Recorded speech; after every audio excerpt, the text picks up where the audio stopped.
둘리와 길동이라는 친구가 있었어요. 그런데 둘리가 성격이 조금 독특하고 이기적이에요.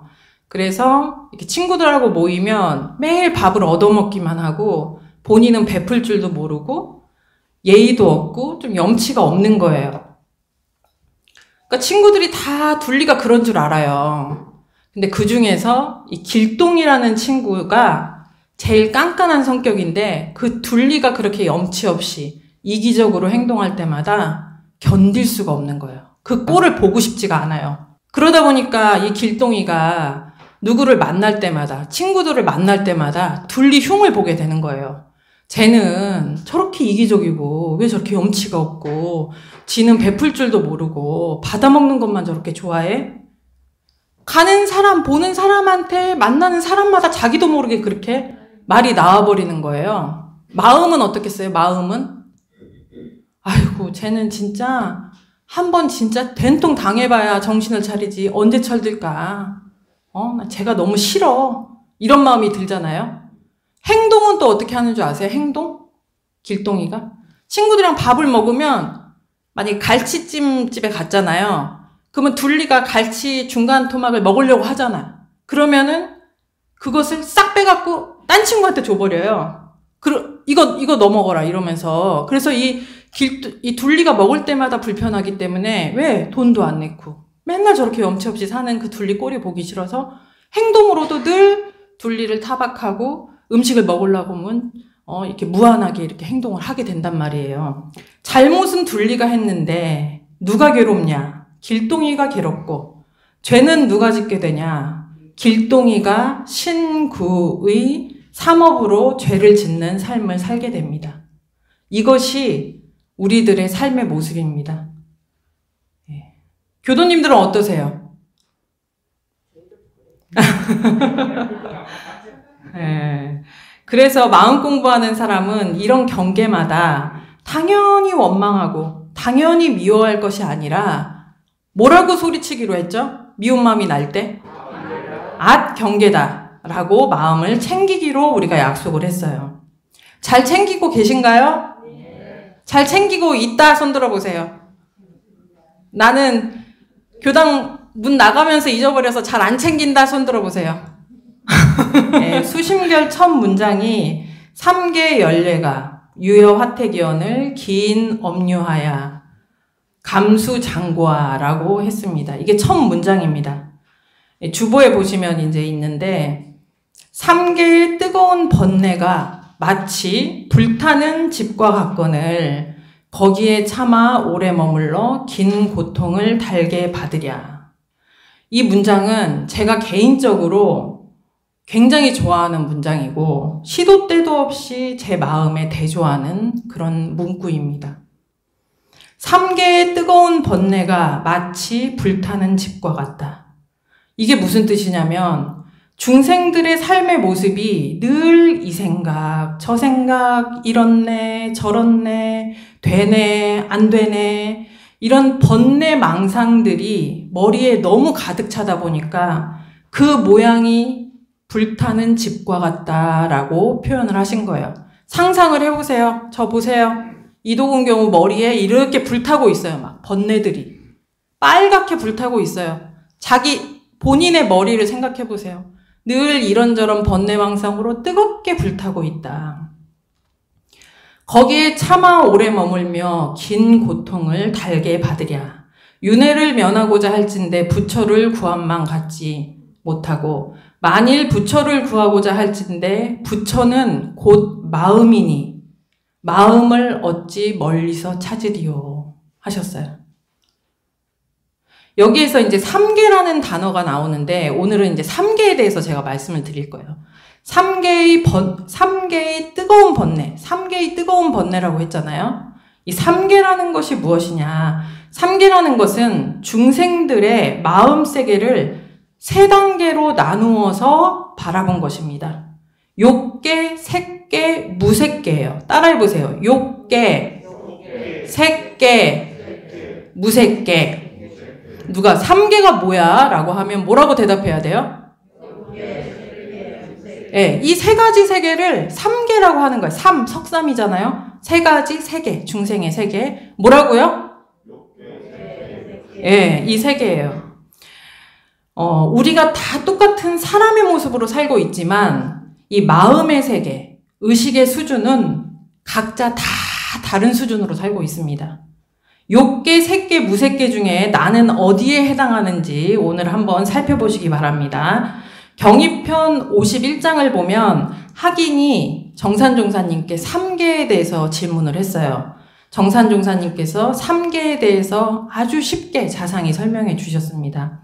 첫 번째 욕계는 식, 색, 재 등 무력에 끌려서 오직 자기 복을 구하기 위해 예의 염치도 모르고 종종 악업을 지으며 정신없이 허덕이는 중생의 마음세계.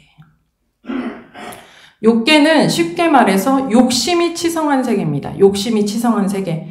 나는 어떤가 한번 살펴보고 내 주변 사람들 한번 생각해 보시면 쉬워요. 욕심이 치성한 세계. 무력에 끌려서 본인의 욕심을 채우려는 생각들 때문에 항상 머리가 불타오르고 있습니다. 어떤 사람이 하루 종일 하는 게 TV에서 보셨죠? 뭘 먹을까? 그 생각만 하고 살아요. 친구랑 여행을 갔는데 점심을 먹고 점심 숟가락을 내려놓으면서 우리 저녁은 뭐 먹어? 늘 뭘 먹지? 식욕. 그리고 세욕. 제가 이제 이립교당 청소년 교화를 했었는데 이제 아이들이 많아지다 보니까 너무 이쁜 애들, 멋있는 애들이 다 모여버린 거예요. 거기에 한 3, 40명이. 제가 그때 처음 알았잖아요. 아, 학생법회가 잘 돼도 진짜 큰일이구나. 애들이 서로 막 이성에 관심이 있어갖고 뿜뿜 하는 게 에너지가 막 느껴져요, 제가.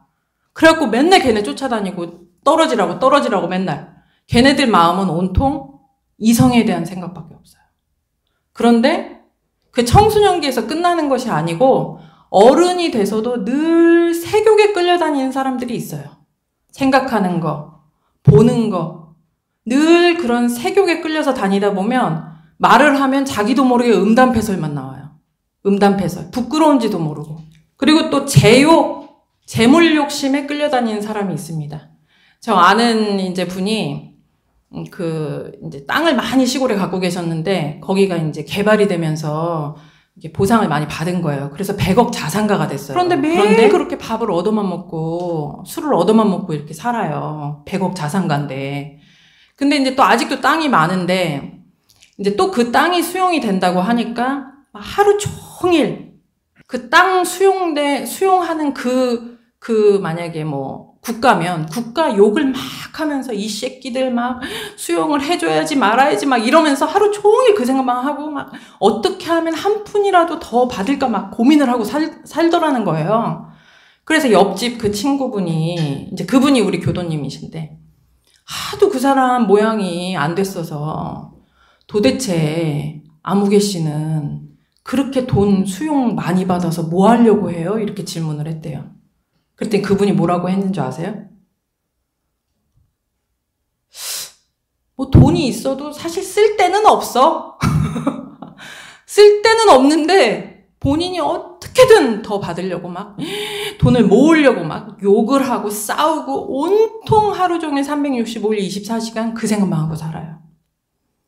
이처럼 무력이 내 정신을 가득 채우고 내 삶을 가득 채워서 오직 내 욕심을 채우기 위해 예의 염치도 모르고 진리도 모르고 악업과 선업을 구별할 틈도 없이 자신의 삶이 그런 삶인지도 모르고 살아가는 중생의 세계를 욕계라고 합니다. 욕계. 따라해보세요. 욕계. 욕심 세계에서 사는 거예요. 그 다음 단계는 색계입니다. 색계. 예, 색계는 명상에 끌려서 모든 선행을 하고 사업을 하되 자신의 명예욕에 끌려서 함으로 자칫하면 승기자를 시기하고 저만 못한 자를 무시하며 그에 따라 사량과 개교가 많은 중생의 마음세계다. 쉽게 말해서 색계는 욕계에서와 같은 음욕, 식욕 등의 탐욕은 끊어졌습니다.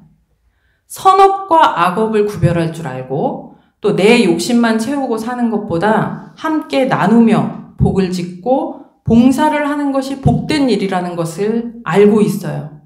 그래서 복을 지으려고 노력을 합니다. 희사도 많이 하고 봉공도 열심히 하고 성실하게 보은하는 삶을 살아요. 욕계에 사는 사람과는 완전 수준이 다른 모습이죠? 그러죠? 그런데 이 모든 행동이 명상, 나타난 것, 보이는 것에 끌려 있어요. 명예욕이 기반이 되어 있습니다. 그래서 이 색계에 해당하는 사람의 모습은 늘 주변에 생각해 보세요. 나, 내가 했어. 복을 지으면서도 내가 했어 라는 생각. 교당에 와서 뭘 하시면서도 내가 했어. 내가. 그리고 내가 했다는 것이 중요하고 내가 드러나야 되기 때문에 사량, 개교와 시기, 질투가 치성합니다. 내가 교무님한테 이렇게 잘했는데 특별 대우를 안 해주시네. 교무님이 딴 사람 칭찬만 해도 기분이 나빠요. 그런 분 계세요?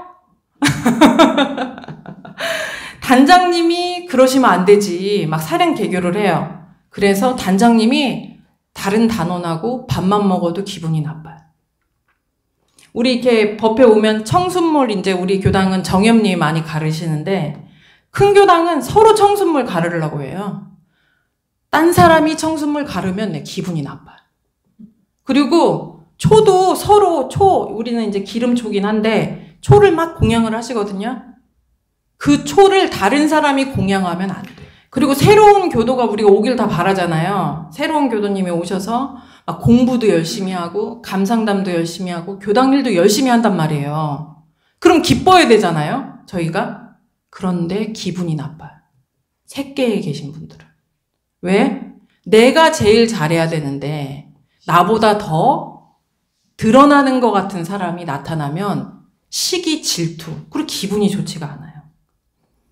이처럼 색계에 사는 사람은 이기적이고 욕심만 채우는 그 욕계의 사람들을 보면서 아이고 왜 저렇게 사니? 라고 무시를 하는 반면에 나보다 더 잘하는 사람을 보면 시기하고 미워합니다.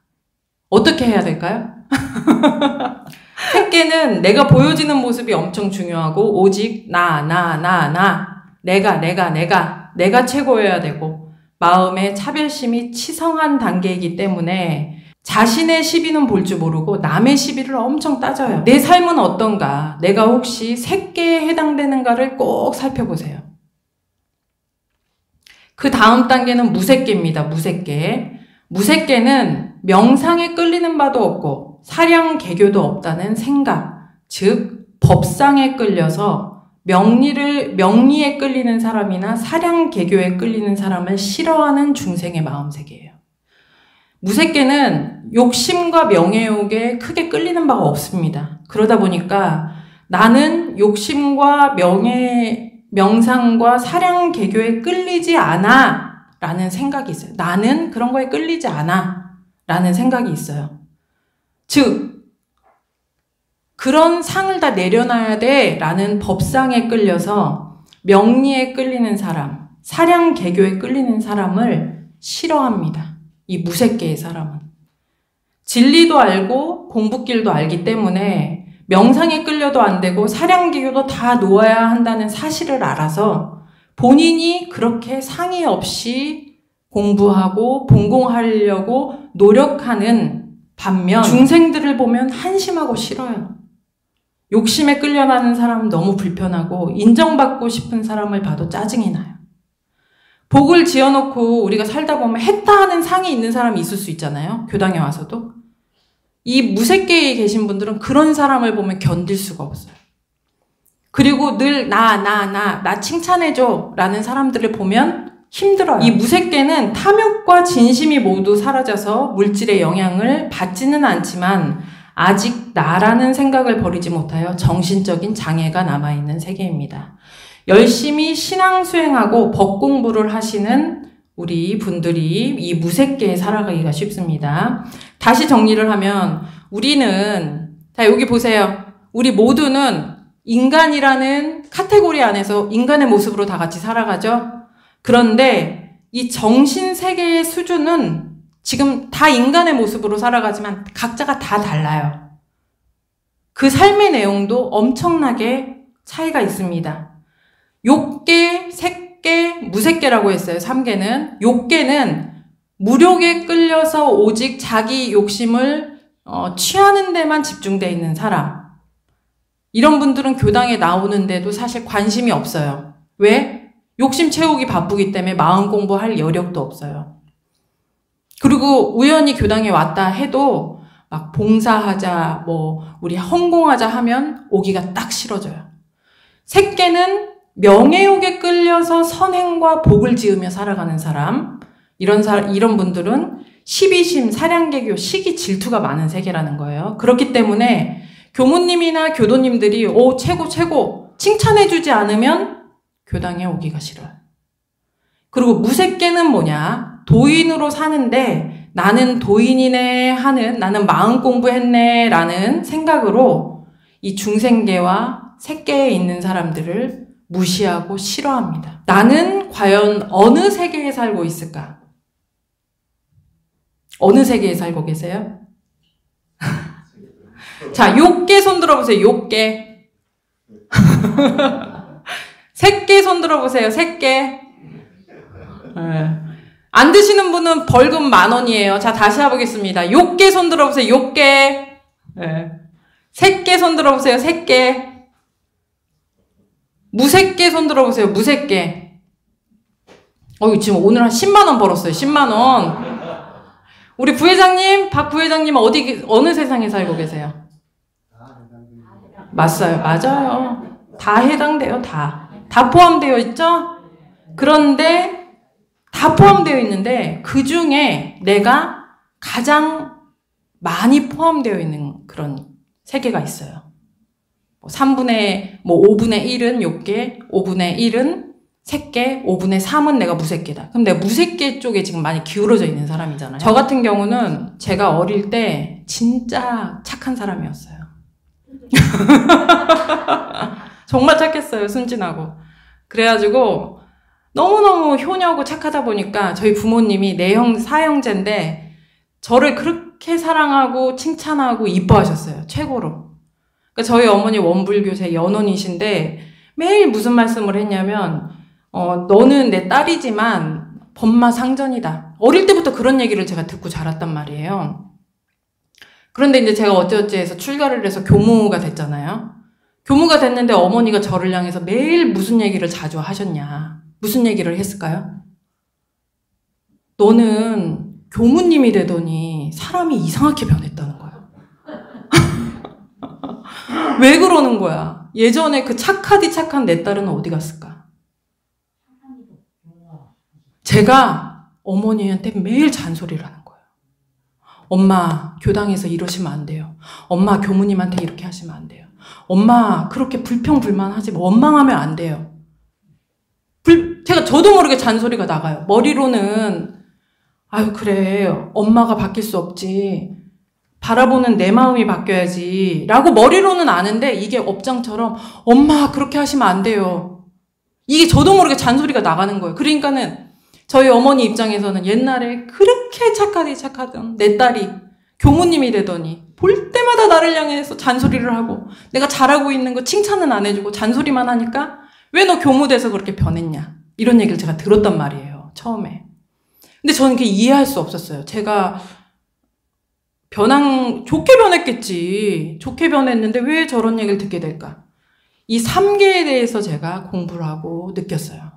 저는 어릴 때부터 욕심이 많지가 않았거든요. 좀 특이할 정도로. 이게 전생사라고도 생각을 하는데 욕심은 없어요. 욕심은 없는데 그러니까 욕계 색계에 있었던 애인가 보더라고. 그러니까 잘하려고 하고 부모님 기쁘게 해주려고 하고 열심히 하고 막 집에서 청소 제일 열심히 하고 설거지도 어머니가 설거지를 하고 계시면 제가 그랬대요. 아기 때. 엄마 가서 쉬세요. 제가 할게요. 해서 제가 막 하려고 하고. 그러니까 부모님 입장에서는 아이고 둘째 딸 최고네 하면서 칭찬만 해주시면서 사랑했단 말이에요. 저도 그게 기뻤단 말이에요. 그런데 이 법 공부를 하면서 제가 어디로 지금 상승했어요? 무색계로 가버린 거예요. 제가. 그러면 안 돼. 저러면 안 돼. 길에 대해서, 공부 길에 대해서. 그러니까 보통 사람을 향해서는 잔소리를 할 게 없는데 제 마음에서 공부를 한 분들이다 라는 분들, 그러니까 저희 어머니는 교전 내용도 많이 아시고 공부인이다 라는 생각이 있는 분들에 대해서는 제가 상을 놓으셔야죠, 이 말이 제가 잔소리가 나가는 거예요. 제가 무색계에 살고 있었던 거예요. 이렇게 본인이 지금 어느 세계에 살고 있는지를 진단하는 게 공부하는 데 있어서 굉장히 도움이 됩니다. 3계, 욕계, 색계, 무색계 중에서 욕계가 가장 하수이고 무색계가 수준 있는 삶이죠? 예? 무색계가 수준 있는 삶이 아니라 결국은 다 똑같은 중생의 세계입니다. 욕계, 색계, 무색계 셋 다 번뇌가 머리를 불태우며 내 정신을 잡아먹고 있는 상태예요. 무엇 때문에 불타고 있는가? 그 내용만 다를 뿐이지 똑같습니다. 욕계는 욕심으로 불타고 있고 색계는 명예심으로 불타고 있고 무색계는 나라는 법상으로 불타고 있습니다. 이 불타는 번뇌가 원인이 되어서 분노와 미움과 원망이 생겨나고 신, 구, 의, 말과 행동과 마음으로 죄업을 짓게 되기 때문에 중생의 세계에는 고통이 뒤따르고 죄업이 뒤따를 수밖에 없어요. 3계의 뜨거운 번뇌가 마치 불타는 집과 같거늘 거기에 차마 오래 머물러 긴 고통을 달게 받을 것인가. 내가 지금 살고 있는 세계가 재미가 쏠쏠하고 익숙한 세계죠? 예. 그 익숙한 세계에 그대로 머물러 살아야 될까요? 아니면 용기를 내서 벗어나려고 노력해야 될까요? 그대로 사는 게 좋다. 손 들어보세요. 어떻게든 벗어나려고 노력해야 된다. 손 들어보세요. 진짜 그렇게 생각하세요? 예. 이 3계에 대한 개념, 오늘 제가 설명을 드렸는데 이 개념을 아는 것이 왜 중요할까? 내가 어느 상태인지를 알면 내가 해결해야 하는 과제를 알게 됩니다. 욕계, 색계, 무색계 각자의 상태에 따라 경계가 되는 핵심 과제가 있어요. 저 같은 경우는 제가 어머니께 잔소리를 하면서도 이게 왜 잔소리가 나오지 이해할 수가 없었잖아요. 저도. 그렇죠? 업인가? 이 생각으로밖에 할 수가 없어요. 해석을. 그런데 제가 무색계, 이게 중생에 내가 지금 법상에 걸려있구나 라는 것을 자각하는 순간 그런 마음이 일어날 때마다 어떻게 할 수 있을까요? 경계구나. 내가 해결해야 되는 과제구나. 이것을 알 수 있는 거예요. 욕계에 있는 사람은 욕심 때문에 화가 나고 누군가를 미워하게 되고 색계에 있는 사람은 내가 인정받고 싶은 욕구 때문에 나나나나 하면서 살고 무색계에 있는 사람은 이래야 돼 저래야 돼 하면서 시비 속에 산다고 했어요. 욕계에 있는 사람은 욕심이 일어날 때 내가 만약 욕계가 조금 있는 것 같다. 욕계에서 내가 산다. 욕심이 일어날 때마다 경계다. 색계에 있는 사람은 어떤 마음이 일어날 때마다 경계다 해야 돼요? 누구에게 인정받고 싶은 생각이 들 때 경계다. 누가 나를 무시하는 것 같아서 기분 나쁠 때마다 경계다. 그런 마음이 자주 일어나요. 경계가. 예? 그리고 내가 조금 누구에게 섭섭한 마음이 계속 든다. 알아주지 않아서 섭섭하다. 경계다.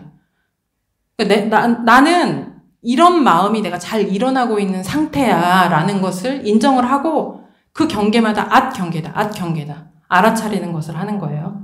그리고 무색계에 있는 사람은 겉으로 볼 때는 공부를 잘하고 있기 때문에 나 잘났네 하고 살 확률이 많아요. 그런데 그분들 또한 내가 누구를 향해서 시비하는 마음 그러면 안 되지 라는 생각이 들 때마다 경계다를 외치셔야 돼요. 이 3계를 알면 내가 지금 어느 수준에 있기 때문에 어떤 경계가 잘 일어난다라는 것을 알기 때문에 그 경계마다 내가 지금 그렇게 가고 있구나라는 것을 객관적으로 나를 바라보고 공부의 기회로 삼으셔야 됩니다. 우리가 이제 오는 4월 28일은 대각계교절, 원불교 열린 날입니다. 대종사님께서는 큰 깨달음을 얻으시고 새시대의 세종교인 원불교를 열으시며 개교의 표어가 뭐예요? 물질이 개벽되니 정신을 개벽하자라고 하셨어요. 우리의 정신이 여러 번뇌망상, 이 중생계에서 번뇌망상으로 불타고 있기 때문에 지금 그 기능을 다하지 못하고 있지만 이 불만 잘 끄고 온전한 정신을 차리면 누구나 부처님과 같은 마음의 힘과 위력을 가지고 있다. 내가 지금은 비록 중생계에 빠져서 허우적대며 살고 있지만 실은 부처님의 성품과 같다라는 거예요. 이거 믿기세요? 저는 진짜 믿겨요, 이게. 선지님 보세요, 선지님을. 선지님 뭐든지 하실 수 있는 분이에요. 저는 진짜 교도님들을 뵈면서 그래, 본인만 모르고 있지. 본인만 모르고 있지. 정말 부처님과 같은 그런 성품을 다 가지고 계시구나. 이렇게 생각하면서 돌이켜서 저를 생각해 보니까 그래, 나도 그렇겠구나. 예, 우리가 살면서 누구나 목적이 있습니다. 돈을 어떻게 벌 것인가? 어떻게 피부를 좋게 할 것인가? 어떻게 근력을 높일 것인가?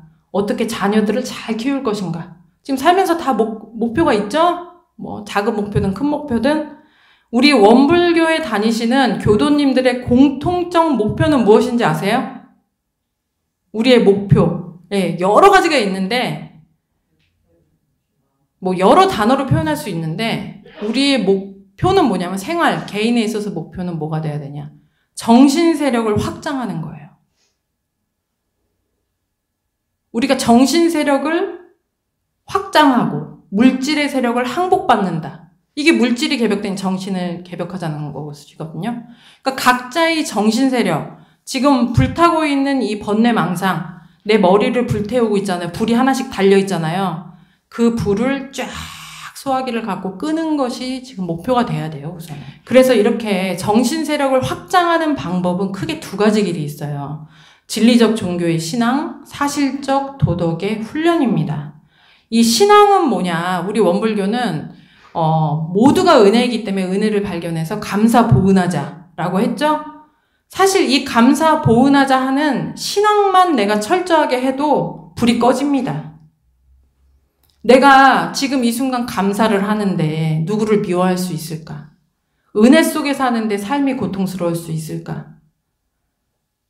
이 대종사님 밝혀주신 사은신앙, 은혜를 발견해서 은혜에 보은한다. 이것만 가지고도 불이 꺼져요. 그런데 사실. 그것만 가지고 지금 잘 안 되는 경우 필요한 것이 수행이라고 했습니다. 수행. 그래서 원불교 수행은 사막수행이에요. 사막수행. 정신수양, 사리연구, 작업취사. 이제 정신수양, 사리연구, 작업취사를 하는 데 있어서 우리가 처음 지금 도전하고 있는 것이 앗경계다. 이거 하자고 했어요. 생활 속에서. 이 앗경계다를 한번 하는 것이 마음을 챙긴 거예요. 대종사님께서는 생활 속에서 신앙과 수행을 굉장히 강조를 하셨고 그것을 그냥 하자 하면 잘 되지가 않잖아요. 사실. 그러다 보니까 그것을 일기법으로 기재하게 하셨어요. 이제 대각계규절을 맞이해서 이게 법잔치, 은혜잔치, 나눔잔치를 하는데 공부를 합니다. 4월 한 달은. 그래서 이 한 달간 일기 점검을 할 거예요. 이 일기를 보고 아이고 교무님은 맨날 이런 거 왜 하자 그래. 이 마음 드시는 분도 계시고 아이고 그래 이렇게 하자고 해주셔서 너무 감사하다. 이 기회에 나도 같이 한번 해봐야지. 이 두 가지 마음이 드실 수가 있어요. 우리 은혜를 발견하는 분은 어떤 마음이 들어야 될까요? 예? 예, 감사하시죠? 예, 이거 보시면 오늘 단회에서 여기 첫 장에 2페이지 보시면 단별로 법문봉독, 대각계규절을 맞이해서 매일마다 법문봉독을 10분씩 각자 집에서 하시는 거예요. 근데 단별로 실시품으로부터 우린 시작할지, 인과품을 시작할지, 제가 그 단장님 사회에 멘트에 적어놨습니다. 3가지 품 중에 우리는 어떤 품으로 공부를 할지 회의를 하셔서 여기 우리는 뭐 인과품부터 법문봉독을 합니다. 이렇게 적으세요. 오늘 단회 때. 그래서 집에서는 어떻게 하시냐면 저녁 우리 조석 신고 하시죠? 저녁에 저녁 신고하기 전에 10분간 시간을 내서 법문 봉독을 하고 이 일기 점검을 하는 거예요. 매일마다. 지금 4쪽 펴보세요. 4쪽. 일기 점검하는 예식은 조석 신고를 했는가 안 했는가 동그라미를 치시고 아침 저녁 다 했으면 동그라미, 아침에 깜빡했으면 세모, 둘 다 안 했으면 X 동그라미를 하시고 오늘 내가 법어봉독을 어디에서 어디까지 했는가. 인가품 1, 2장을 했다. 10분 했는데 어떤 분은 막 20분 할 수도 있어요. 그러니까 1장에서 내가 10장까지 했다. 본인이 봉독한 법문 범위를 적으시고 감사일기. 우리가 신앙이 감사를 발견하는 거잖아요. 그래서 감사일기. 오늘 감사했던 거 3개를 적으시고 경계다. 오늘 무슨 경계가 있었는지 경계를 이렇게 경계. 나에게 말을 함부로 하는 친구. 일어난 마음, 화, 짜증. 이렇게만 적으세요. 이렇게 적으셔서 오늘 저녁부터 시작을 해서 4월 30일까지 하면 이게 28일간 일기 점검을 하는 겁니다. 그리고 이제 14쪽을 보시면 이걸 다 하시고 나면 감상담을 적어주시고요. 그리고 15쪽은 우리가 이제 경계다는 생활 속에서 경계를 발견하는 연습을 하는데 지금까지 살면서 내가 억울하고 화가 났는데 정말 해결되지 않은 그 미운 사람 있죠? 그 내용을 여기 적어주시면 비밀 보장으로 해서 제가 이제 설교 시간에 그런 것을 누구라고 말 안 하고 그런 예화를 들어서 한번 풀어주실 테니까 이거는 어떻게 마음 공부를 해서 풀어야 될지 도대체 나는 이해가 가지 않는다 하는 과거의 이야기를 적어주시고요. 이 가장 잘 성의껏 적어주신 분께는 푸짐한 선물을 드리겠습니다. 그리고 제가 전에 총부가 아니에요. 작년엔가 어느 교당에서 발표하는 것을 봤어요, 영상을. 근데 그 교당은 어디 교당인지 모르겠어요. 가락교당인가 이런 데인데 어떻게 교도님들이 공부를 하고 계시냐면 다른 교당 공부하고 계신 걸 우리가 알아야 돼요. 이제 카톡 시대가 됐잖아요. 그러니까 그 교도님이 만약에 이제 뭐 일기 점검을 한다, 교도님들끼리. 그러면 일기 점검 나 공부해볼 사람 해서 가입을 받아요. 그래서 카톡으로 만약에 30명이 신청을 했어요. 30명이 다 같이 카톡에 들어와요. 그 공부를 할 사람이. 이제 어르신들은 이제 모르시니까 죄송합니다. 그건 이제 젊은 사람들이 하고 있는 그 핸드폰인데 카톡으로 다 들어와서 그러면 이제 대장이 있어요. 제국님이 부대장까지 있어요. 있으면은 그날 제국님이 만약에 대장이다 하면은 저녁에 일기점검 시간입니다 라고 카톡으로 올려줘요. 그리고 일기점검을 끝낸 다음에 점검했습니다 하고 카톡에 서로 남기는 거예요. 근데 그 카톡은 다른 이야기를 올리면 안 돼요. 뭐 안녕하세요. 벚꽃이 아름답네요. 막 이런 거 올리면 안 돼요. 그냥 일기 점검했습니다만 올리는 거예요. 그래서 누가 이렇게 막 벚꽃 사진 올리고 하면 그 대장이 전화해서 정타원님 벚꽃 사진 올리지 마세요. 내일부터 이렇게 전화한대요. 그래서 왜냐면 카톡이 막 너무 정보로 딱 그렇게 되면 안 되니까 딱 점검했습니다만 카톡으로 대답을 하게 해서 그걸 또 한 분이 다 체크를 해요. 매일마다. 100일 프로젝트는 100일 동안. 그래갖고 막 그 회장님, 부회장님, 그 공부방 저희 대장님들이 체크를 해서 막 시상도 하고 막 서로 다시 또 대회도 하고 막 그렇게 해서 공부를 한대요. 근데 그렇게 하다 보니까 어떻게 되냐. 우리가 혼자 이거 가서 하세요 하면은 교무인 저도 혼자 챙기기가 힘들잖아요. 그런데 그 카톡을 보면 맞아 해야지.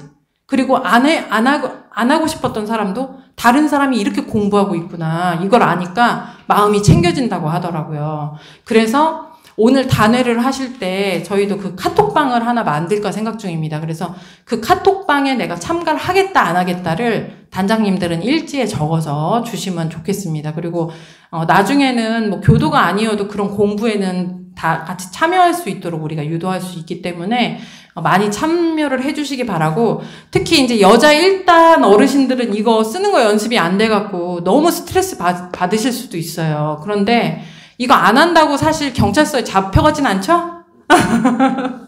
이거를 그냥 하는 것은 내가 약간 진급하기 위해서 마음을 챙기는 도전이에요. 근데 어르신들은 이거 글씨 쓰는 게 너무 힘드신 분들은 그냥 법문 봉독하시고 동그라미 치시고 감사일기도 마음으로 내가 오늘 뭐뭐가 감사했는지 생각해보시고 그냥 동그라미만 치세요. 이렇게. 한번 마음 챙겼다 안 챙겼다. 그렇게만 하셔도 됩니다. 예, 그렇게 해주시기를 부탁드리면서 이상 설교 마치겠습니다.